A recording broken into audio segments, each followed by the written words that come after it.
You're listening to the Evolving Truths podcast, featuring mother-daughter hosts Shannon and Alexus Ray, where honest and vulnerable conversations about personal growth create a connection between all of us. You're invited to experience the transformation that occurs when we allow the truth of who we are to evolve. Hello, you beautiful heart and soul. Welcome back to the Evolving Truths podcast. My name is Alexus Ray, and with me, as always, is my mama, Shannon Day. Hi, Mom. Hi, Alexis. Each of us coming to you today from our own little corner studios. That's kind of fun. That is kind of fun. I didn't even think about it like that. My corner studio also is my workspace, and the last few days I have been just slammed. And so I have like this here and this here and this here. I'm like, Shannon, just leave it alone. But the most important thing I have is cotton candy. Ooh, girl. Yeah, I love me some cotton candy. Forget about it. So that cotton candy is supporting you. It sounds like your last couple of days have been busy and you've spent a lot of time at your desk. Yeah, just super busy. Yeah, and also I got this cotton candy. It was this big bag. I got it at the Rockies game that we went to, I guess just barely earlier this week on Monday. Well, Sunday starts a new week, so last week on Monday. And my girlfriend was very much like, don't do it. That's too much sugar. And I love and appreciate so much that she thinks about that for me. And I said, well, I'm going to do it. And I did it.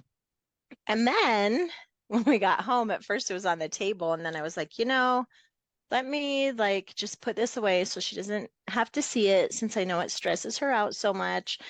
And I put it in my office, and then I waited until she left to start eating it. But it is yummy. Well, I'm glad you're enjoying that. And the last couple of days of being busy, what's going on? Is it work? Is it what's filling your time? Oh, yeah, work. Yeah. Gotcha. Work. I started watching a new pup who's a cute 13-year-old golden retriever. Very sweet. So yeah, just stuff like that. Got it. How about Moving you? through life? Through life. How am I doing? I'm good. It's been a really good weekend, actually. I have been at a mastermind the last 2 days, which was so fun. I was really exposed to a variety of different, very successful entrepreneurs. It was just a great way to fill up my cup and also be in a room of people in different industries. And that was really fun. I felt like I got some clarity around some of my own projects and ideas and vision for the future of my businesses and hopefully products, and continuing to build the communities that we have through Accountability Creates Momentum, our ACM group, and just other resources that can be supportive for entrepreneurs or professionals or brain injury survivors, that type of stuff. So it was fun. I've had a Nice. great couple of days. Yesterday was a super full day, and today I'm excited to just be recharging and kind of laying low and getting to have this conversation with you, because the topic, this introduction, basically, I have some juice to share with you. Before we do that, Okay. Can you tell us what a mastermind is? Oh yeah, sure. So a mastermind, just give you a little bit of context. If you've ever read the book Think and Grow Rich, which, let me totally confess, I have not read that book cover to cover. I have tried starting it so many times, and I feel like I've always made it a little further along. But I recently, maybe I feel like the book is somewhere here on one of these bookshelves. And yeah, I also don't feel like I've ever read the entire book. Maybe that's why I'm not rich. maybe. But there's an entire chapter in that book dedicated to the power of masterminds. And so Napoleon Hill is the one who wrote Think and Grow Rich. It's a book that many people proclaim has helped them unlock the mindset to understand money and abundance and how to attract more wealth in your life and prosperity. So the chapter in this book about masterminds is how, when you put together smart people in a room, and those smart people are ideating and thinking through challenges and sharing based on different experiences, we go further faster. We're basically condensing, our learning curve. And you have to be willing to share those ideas and step into rooms with people that have different ideas than you and think differently and are at levels higher than you, as well as people that you would mentor. Like, who do you get to teach along the way the lessons that you've learned related to your journey and, whatever might similarly relate for them. So that is the power of a mastermind. And that is why you hear of people getting together. Basically, there's like networks or communities that you can get tapped into. Some of them are paid. Some of them you can start to get into for free, or, you attend an event that has like a workshop and a mastermind experience. So that is what a mastermind is. Does that answer your question? That does answer my question. I don't feel like I have heard of them in Colorado, but also I have been working in the nonprofit world for a hot minute, and maybe that's not terminology that they use. But since you've been to Arizona, I feel like I've heard that a lot. Yeah, definitely. I don't think that I was really aware of the network of it in Colorado either, but I do agree that it's because of the industries that we've been in. And I'm with you. I know it's been a thing that I've discovered since living here in Arizona, and I know it exists other places because one of the masterminds I'm in, they just opened a chapter in Denver. And it's like, okay, I know that those things are out there, but it took me being in Arizona to like find them and, tap into it basically. So anyone in the community who's looking to grow their business, network, kind of where you're at, maybe stuck, but want some new ideas and to surround yourself with others trying to do the same thing, check out a mastermind in your area. I might do that here. Yeah, I love it. It's been so good. And it's constantly being uncomfortable. But then at the same time, like what happened for me this weekend was that I actually feel like I kind of got a little bit of a confidence boost because I do feel like when I spoke up, I added value and it was incredible. Nice. Love that. So I just spoke about the power of masterminds and how I love them and I'm enjoying them and I'm excited about it. I'm learning and growing. And this pink cotton candy is delicious. I'm just going to tell you. No matter what setting Industry you are in, there are always going to be, and I hate saying this, I freaking hate saying this, Mom, but there are going to be comments and situations that you come across as a female that you just sometimes can't even believe. And I have a story to tell you. And it's one of those moments where it's like, you just have to say it out loud so that we can continue to say like, hey, this isn't appropriate. And I haven't gotten to the point yet where I'm comfortable to like address it in the moment with the man that is like saying these things or doing this behavior. But I feel like I'm continuing to muster up the courage. And every time we talk about it, eventually I'm going to get to the day where like, if it's happening in the moment, I can just very strongly, confidently redirect it. Okay.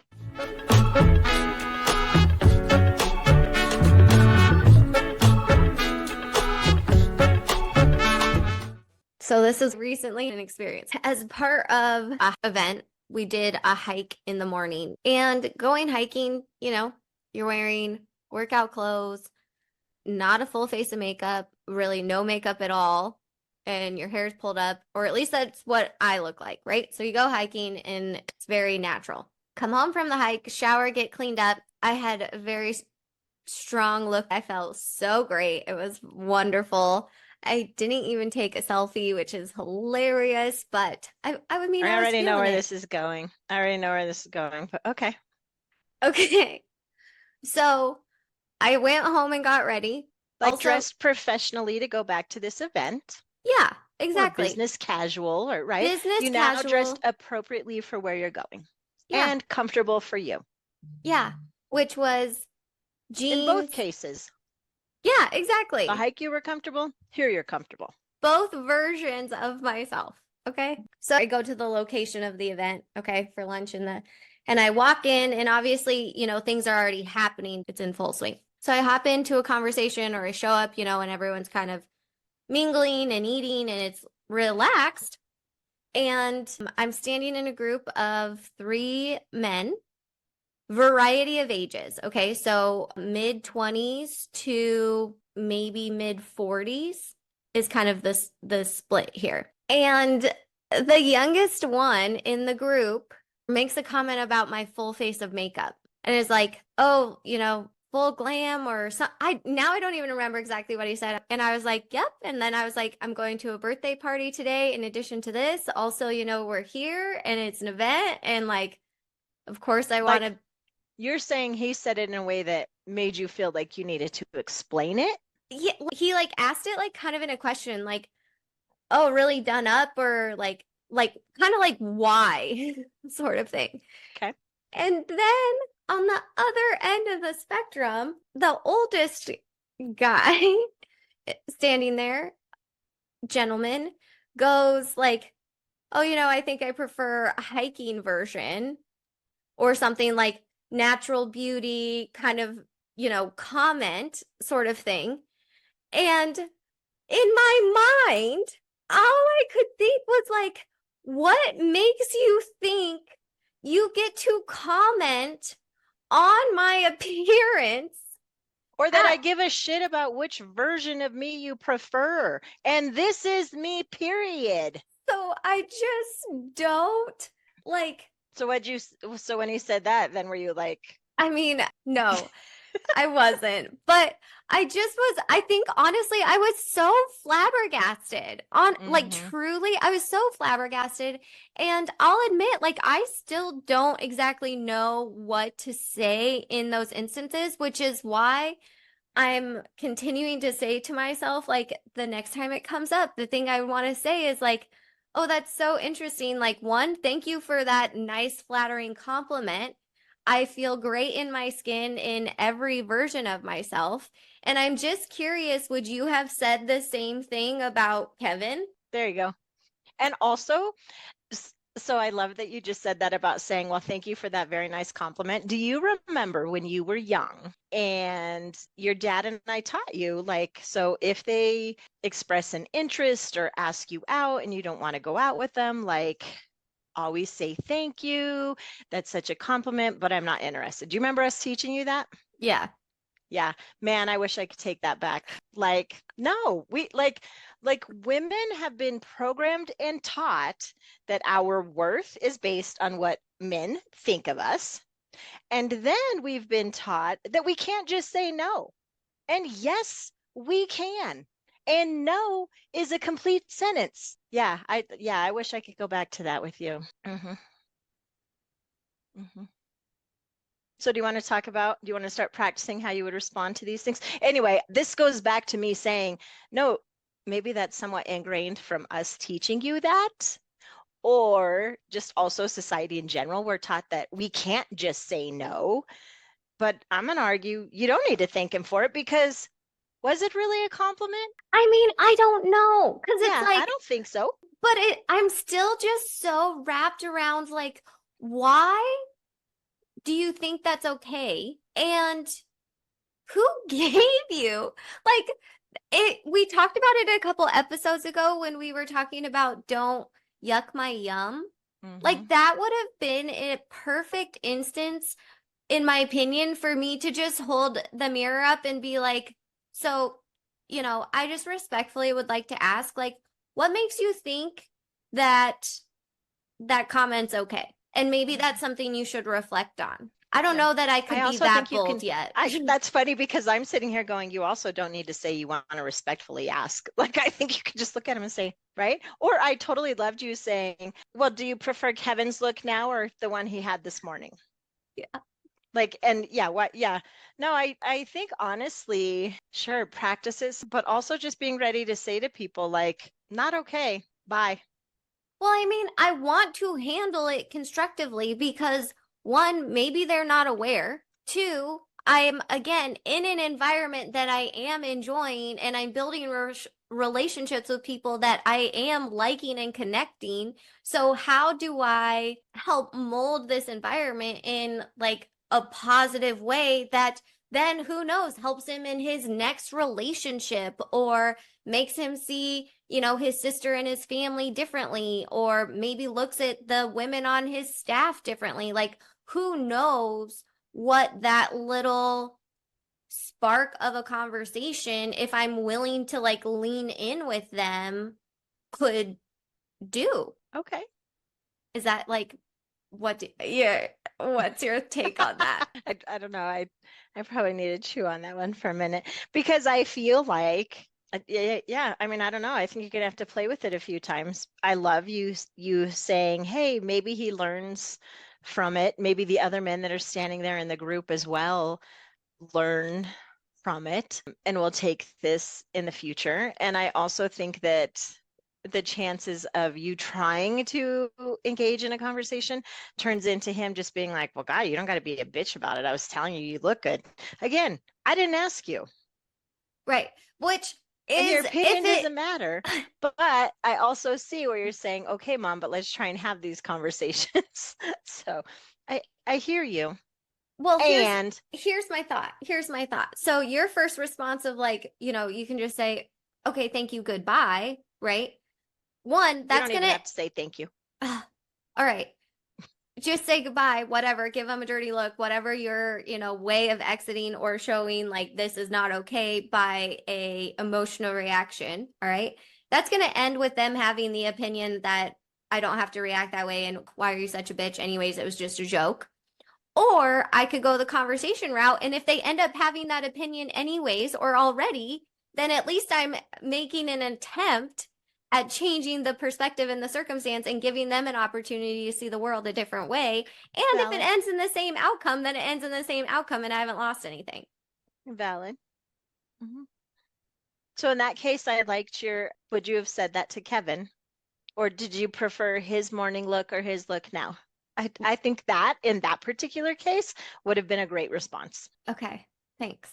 Yeah. And I will say as well that it feels pretty cool because this morning before we recorded, my boyfriend and I, who I just moved in with, so we're like kind of adopting this new chapter of life together, but we were walking to breakfast and we were downloading on kind of both of our weekends and what we learned and the connections that we made and the people that we met.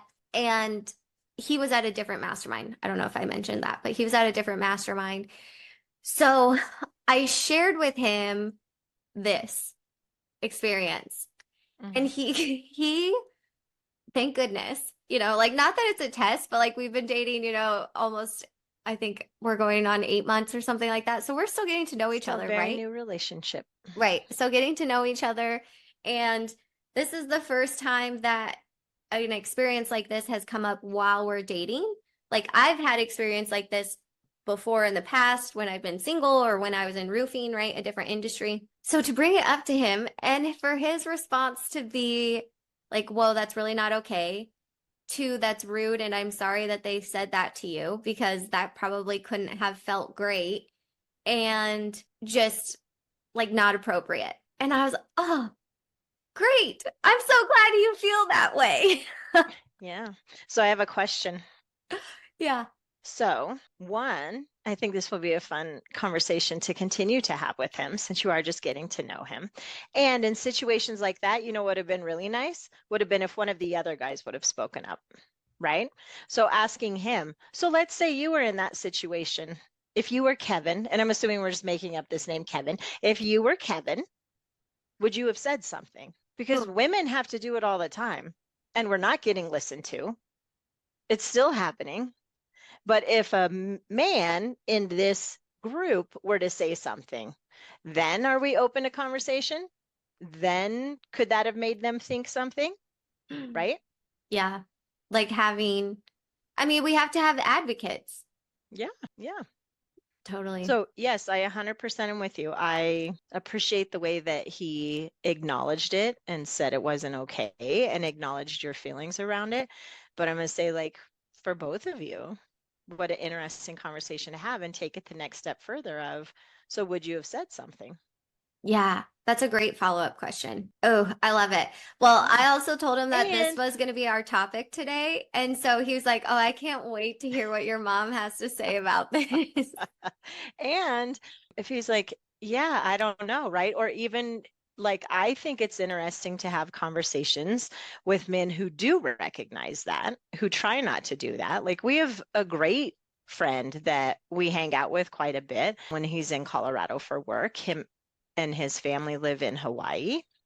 But he tends to be very cognizant of those sorts of things. And so it's always great having conversations with him to still have that male perspective and hear about times when he's had conversations with other men to say, hey, right? Or has removed himself from those situations and sometimes feels like I could have done more. What would I have done different? Like, honestly giving thought to it.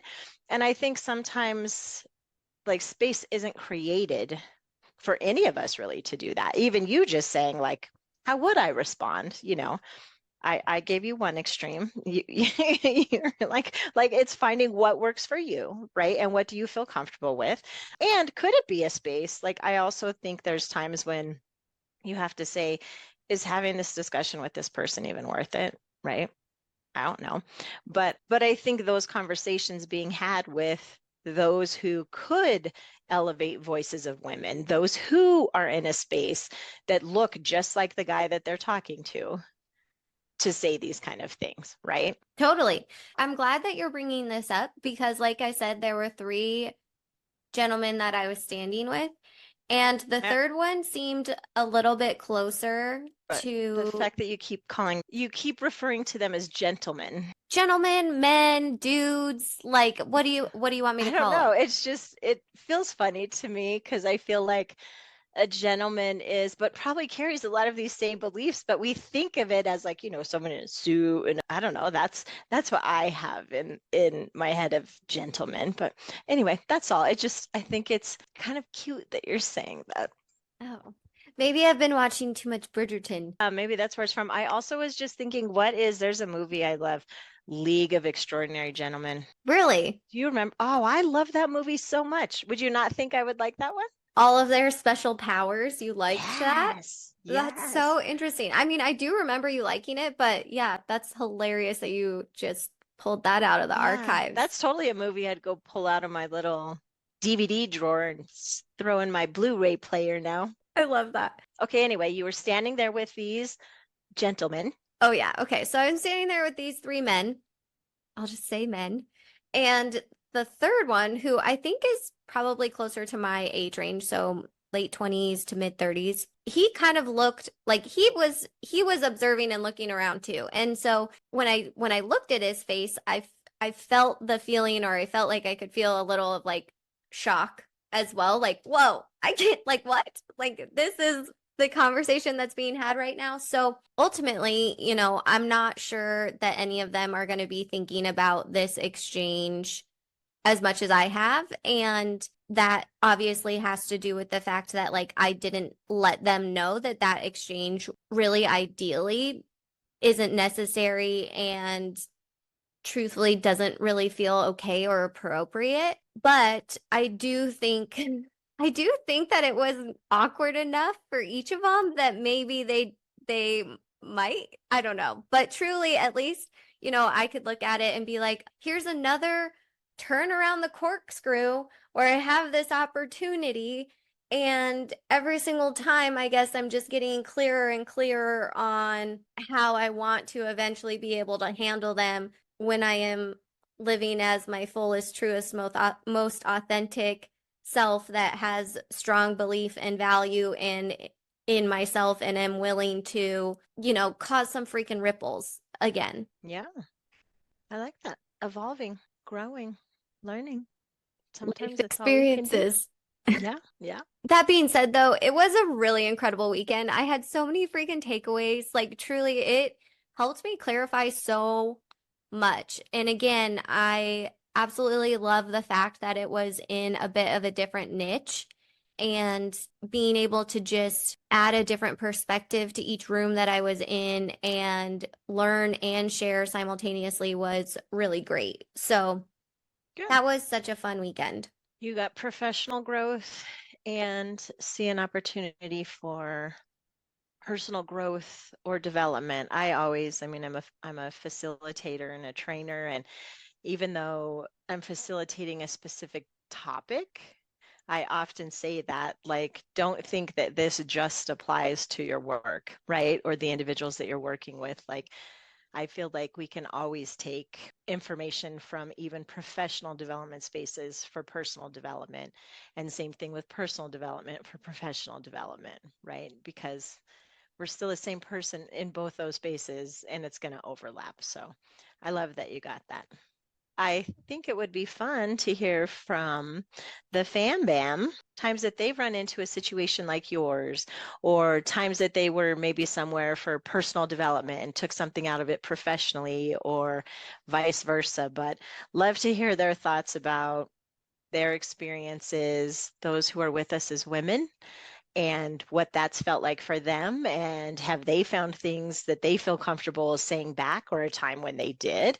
And if you're in this space as one who identifies as male, like, had you ever thought about this before?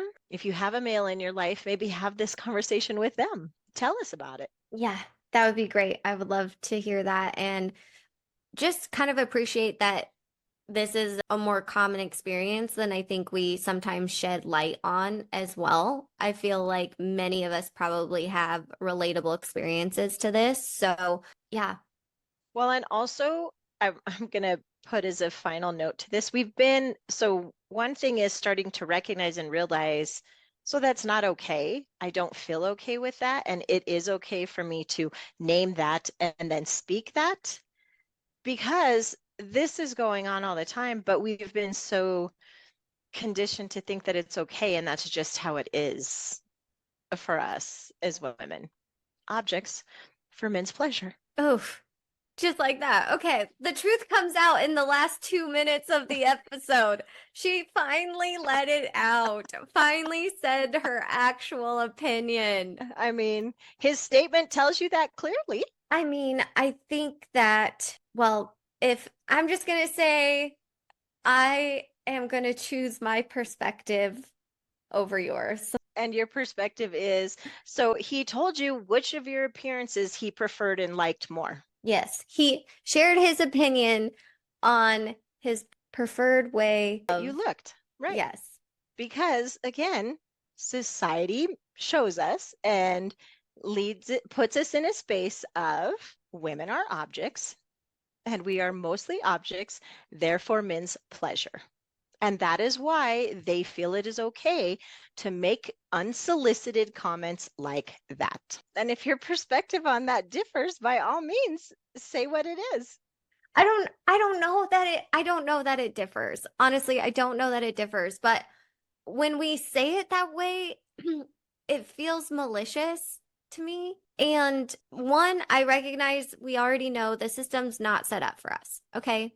I totally agree with that. But I think now that this system has been in place for so long, that men, not all men, also, this is not a generalization, okay? But that some men just aren't even aware enough to that, and it just happens unconsciously, right? So us as women advocating for ourselves and, getting the courage to like call it out in the moment, or to build relationships with men that will continue to advocate for us, like, that's the work of us changing the system from, kind of inside. But I don't feel like it's malicious. So why do you think that sounds malicious? Because this system, or this thing that you're talking about and wanting advocation for, or a change to, is someone realizing that you are not simply there for their pleasure,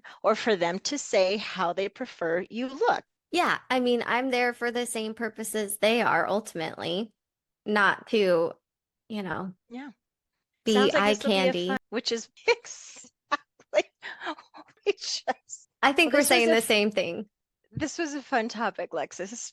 Thanks for bringing it into this space. We'd love to hear conversations that come out of this for all of you, and give us your feedback.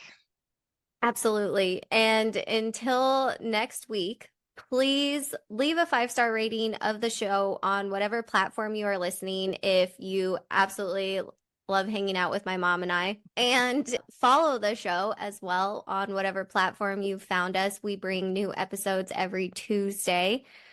We will be back next week. So until then, and since this conversation was a little spicy, make sure you share it with someone, because why not stir the pot? Just send it out there. That'll be a good time.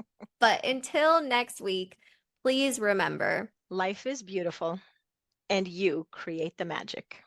Have a good one. Connect with Shannon and Alexus in the Evolving Truths community by visiting evolvingtruthspodcast.com. Links are in the show notes.